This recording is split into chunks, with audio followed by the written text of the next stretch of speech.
Hey everybody, it's Andre from North Texas Ghost Society, and I wanted to do a video about some of the equipment that you can use when you're out doing a paranormal investigation, from the high-end equipment to old school stuff. And if you're a team out there and you're looking to like up the production quality of some of your videos, because your audience will appreciate that you spent a little bit extra time to give a better quality. And I guess quality is going to be with audio and also with visuals, because back in the day, and we're talking years ago, we had a DVR system that had cameras were capable of recording in 480p. So as you can imagine, 480p was a very, very poor quality, especially in 2024 standards. But even back then in 2012, 2011, it was pretty rough. It was pretty rough, but it was the best thing that was out at the time. And then we got some 720p cameras, little handheld cameras that gave us a little bit better image quality. But I want to talk about some of the tools of the trade.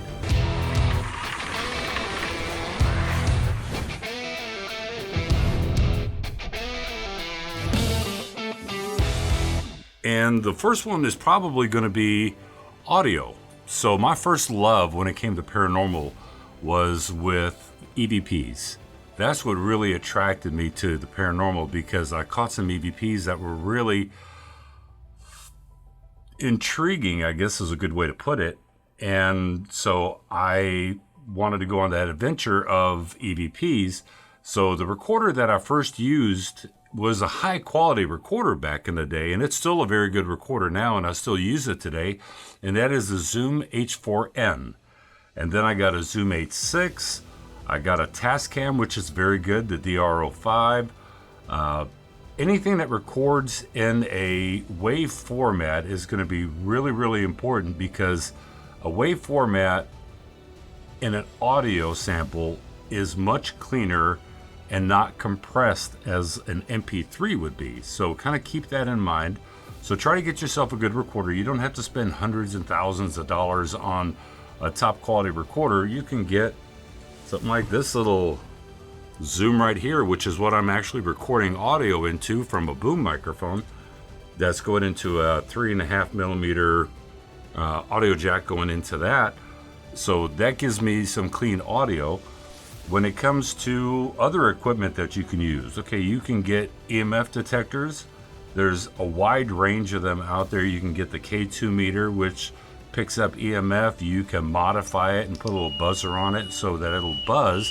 And if you're interested in seeing a how-to video, how to actually convert a K2 meter, by the way, the air conditioner just kicked on because it's 92 degrees outside, but the humidity index, the heat index, is 103 right now, so it's atrociously hot.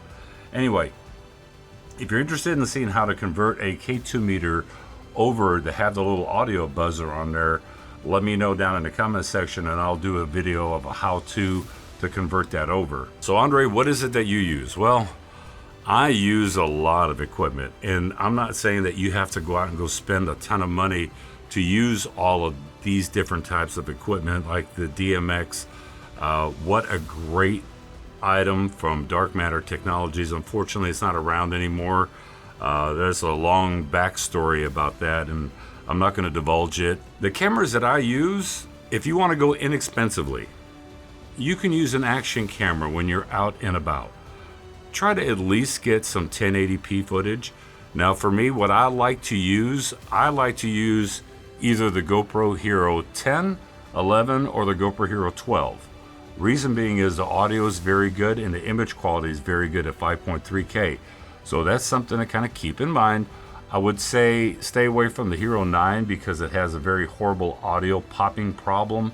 The Hero 8 is still a good camera. You can still find those used pretty inexpensively. I love the DJI Action 4. I think it's great because it's got a great wide field of view. You can even shoot in D-Log-M, which is a flat color profile. And if you don't know what that is, okay, now we're talking about video production quality.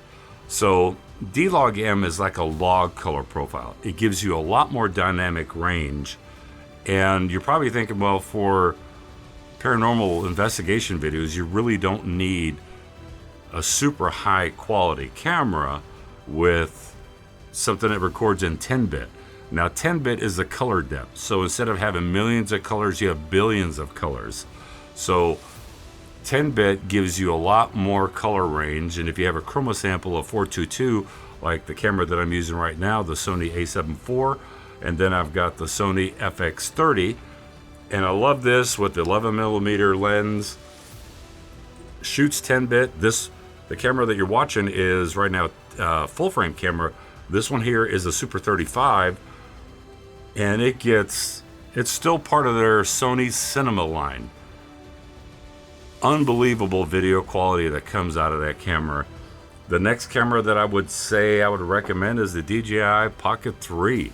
I mean, you know, one of the biggest problems when you have a larger camera, and even the Sony FX30 and other big Sonys have the issue, is the stabilization is not that great. Where you have like a GoPro Hero 10, 11, or 12, or the DJI Action 4, the stabilization is buttery smooth. This has a gimbal attached to it. So no matter what you do, it's always a nice smooth video. And the key thing is, this one also records D-Log-M, so that log flat color profile. And what I'll do is I'll show you a clip of the D-Log-M.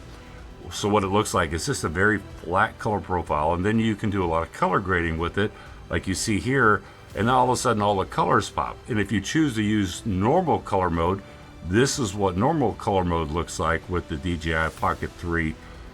But I love this little camera, and I'm going to show you why, another aspect of why I love this camera. One of the biggest features about the DJI Pocket 3, if you get the creator kit is what they call it, so it comes with an extra little external battery that you plug in so you can get better runtime out of it.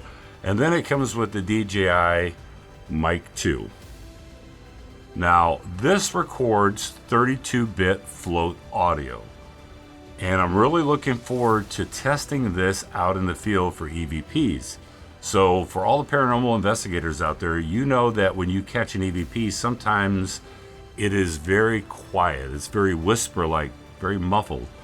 And the problem whenever you try to raise up the audio volume in whatever software that you use, if it's Adobe Audition or with Audacity, whatever the case may be, but as soon as you try to raise up that audio level, what it does, it raises the noise floor. So the noise floor is a self-generating noise sample that the recorder actually records. So as you bring up the EVP, make it louder, you're also bringing up the noise floor, which makes that background hiss, that self-generated noise, you hear that come up with it as well. The nice thing about 32-bit float, as opposed to like my Zoom recorders are 16 and 24-bit recordings. 32-bit float means I can scream as loud as I want to and it won't clip the audio, or I can whisper and it still picks up all that clean audio, and you can even boost it without deteriorating the audio sample. And that's why I'm really looking forward to testing this out in the field, because I think, in my opinion, I think that 32-bit float's going to be something I'm going to be able to capture more EVPs with. That's just conjecture on my part, but I love the fact that I can use both of these to get great video quality. The built-in audio on the Pocket 3 is really good with this mic too, because it's wireless, so it will link up wirelessly. It has a magnet on the back. You can clip it onto your shirt or put the magnet underneath your shirt. It comes with a dead cat up on top, so it'll block out all that wind noise. But out in the field, I mean, you can plug a lapel microphone into it to get some better clean audio, because audio is kind of king nowadays, because your viewers out there will forgive poor video quality as long as they can understand you clearly. So audio is kind of king, video is going to come second, but I guess I should say audio is second, video is third, and king is story. So telling a story whenever you're doing these paranormal videos, and you know, I know there's a lot of entertaining channels out there that like to make everything about demons and everything is dark and I got attacked by a demon. You know, it's clickbait and it's for entertainment purposes only. But for those that are out there that want to do it for real and you're looking for some good equipment to get, a simple action camera, an old camcorder. I mean, I've still got my Sony AX33 that shoots 4K. It has night vision in it. And I've got my other Sony. It's a PD. I'll put it down here at the bottom what model it is. But that one records 1080p up to 60 frames per second. Also has night vision, has 5.1 surround sound audio, so it picks up really good audio. And you know, I love my FX30, great camera.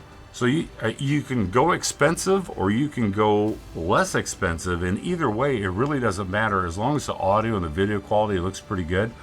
And if you're going to convert over an action camera to record IR light, I'm not going to say full spectrum because you hear a lot of people talk about, well, I converted this camera over to full spectrum. Well, no, it's not really a full spectrum. You just took off the IR filter.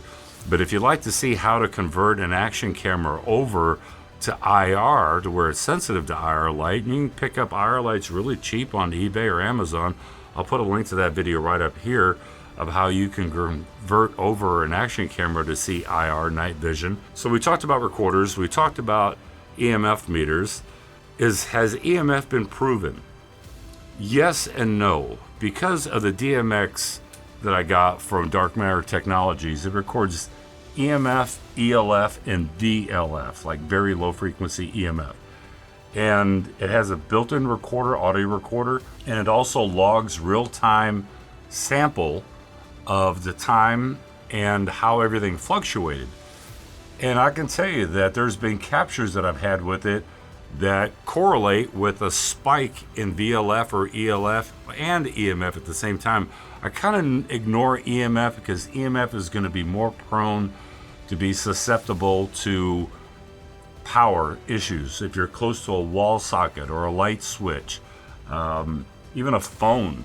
That's why if you're going to go out and go investigate, put your phone on airplane mode or turn the damn thing off, because it will interfere with a lot of your equipment. REM pods, I like those. You can get those pretty inexpensively, or you can buy the name brand ones. It really doesn't matter. It's kind of up to what your budget is. And you may be saying, okay, Andre, you're talking about expensive stuff. Well, if you want to go old school, and I mean like really old school, you can go out and go get those little bells that you would hang on a door or let your cat play with. And you can put those on a string and hang that from something, or hang it in a doorway to where if something kind of brushes through, it'll kind of chime those little bells a little bit. You can take baby powder and sprinkle baby powder onto the floor to see did anything move. Or, you know, you put, let's say, hypothetically, let's say you put a toy, a children's toy, and you surround it with baby powder. And the location that you're at supposedly has a young child spirit there. And you're trying to see, did that spirit interact with that toy at all? You can see if there was any disturbance of the baby powder. So you can go expensive or you can go relatively cheap. But I would say minimum to start your journey into the paranormal and investigating it, and try to be very critical about your investigations. And what I mean by that is, if you capture something, be very critical. Try to look for a logical answer first. When we did Miss Molly's down in the stockyards, I remember watching that on, what's that, Ghost Lab? Yeah, I think it was Ghost Lab. And pretty cool show back in the day. And Miss Molly's was on my bucket list. So we went out to Miss Molly's, and the toilet is notoriously known to flush by itself. And it's one of those old toilets where the bowl is up high and then it's got a pipe that comes down to the commode. And it went off a couple of times while we were there investigating, or that flush sound. Well, come to find out, it was just the flapper was not sealing on the bottom of the bowl correctly. So water would slowly kind of drain through there, And then what would happen is it would get to a point to where the float dropped down low enough to where it would kick on and fill the tank back up. So that was a very easy debunk, but we were kind of skeptical about that at first. And then we got a bunch of what we thought were orbs. And back in the day, yes, 2010, 2011, 2012, orbs were the big thing. But if you want to up the value, the production value, if you're a small team, if you're a solo, and like I said, I'm going to show you solo here in a second, but let's say that you're a solo investigator and you're out and about, and you know, you don't have to spend a ton of money, but you can up the production value. Well, I'm going to shut up right now because I want to show you solo what I was talking about, okay? So you remember I was talking about the Pocket 3 and if you're a solo creator and how that can really help. Well, here's how it can help. The Pocket 3 has something that's called face tracking on it. And since it's a 3-axis gimbal, that means the camera can move up and down, pan side to side. You can do tilts with it. But also, if it's on face tracking, that means that everywhere that I move, the camera's gimbal will move along with me. Because right now there is a green box around my face and it's recognizing me.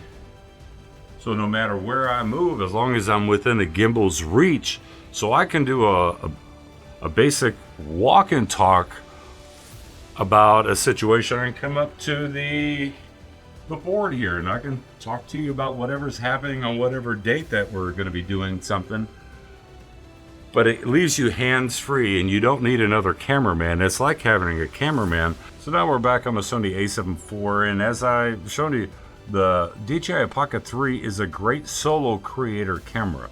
Now it records 4K 10-bit, so that color profile, you got billions of colors, and it also can record 4K 30, 24, or up to 60 frames per second, or you can go slow motion 4K at 120 if you choose to go really slow motion, which, you know, in a couple of videos you may want to do some slow motion footage of some of your team members walking through a location, or if they caught something, you never know.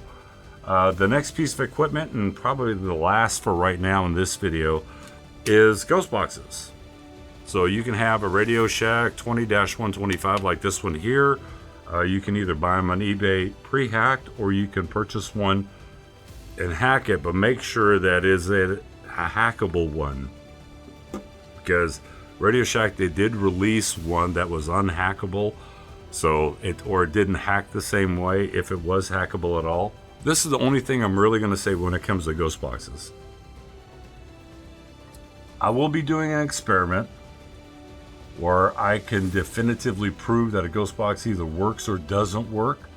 I believe that they work. I've built them from scratch before, and what I mean from scratch is not using a hacked radio into pedals, into a noise gate, into a speaker.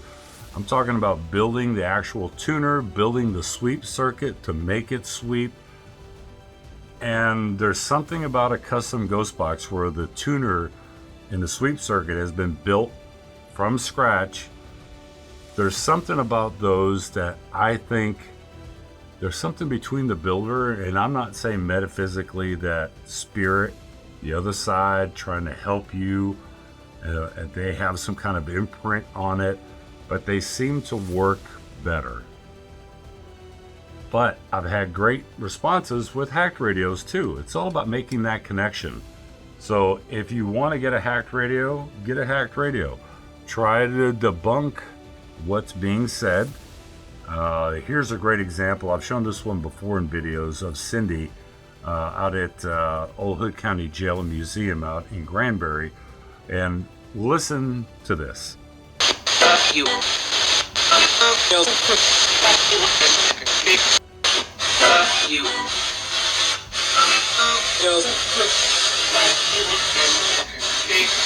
So you can tell, you know, the FCC is not going to allow you to say the F word at all. So that to me was 100% valid reply. Now, can I say it's ghost? Can I say that it's spirit? No, I can't say either of those because I don't know for sure what's coming through. My assumption My belief is that it's spirit. I think that our soul continues on, and whether it's a different dimensional being or our soul is in a different dimension, don't know. But if you're planning on going out and investigating it all, these are some of the tools that you can use to go out and go investigate. I mean, I've got the Panasonic DR-60. That recorder, a lot of people diss on it. I will tell you that with my Zoom H4, my Zoom H1, this Zoom, my Zoom H6, I've all gotten really clear 1-word or 2-word replies. But with the Panasonic, I get full sentences. And here's one that we caught down at Old Yoakum Hospital years ago with the Panasonic DR-60. I believe the last thing I'd actually looked up regarding what was its bit depth was 6-bit. So very, very low sampling rate. I mean, very, very, very low. But that's the audio quality that you get. But I don't know if there's something about how the microphone is not magnetically shielded where EMF has an impact and it's able to pick up more. I don't know. But I will tell you, yes, it's a very expensive recorder. Way more expensive probably than it should be because it's been hyped up so much. But do you catch sentence replies, very long replies? Yes. So I still like using it, but I tried, just because some of the stuff is very garbled, I try to be a little bit more skeptical of what's coming through on the DR-60 audio recorder. So anyway, if you're interested in any of this stuff, if you have any questions at all, put them down in the comment section down below. I'll put links to a lot of these different products down in the description below if you want to check it out. You can see on eBay, you can catch a lot of these. I've got a ton of the Radio Shack hacks, and the nice thing about these Radio Shack hack ghost boxes, they're a lot less expensive now than what they were just 5 or 6 years ago.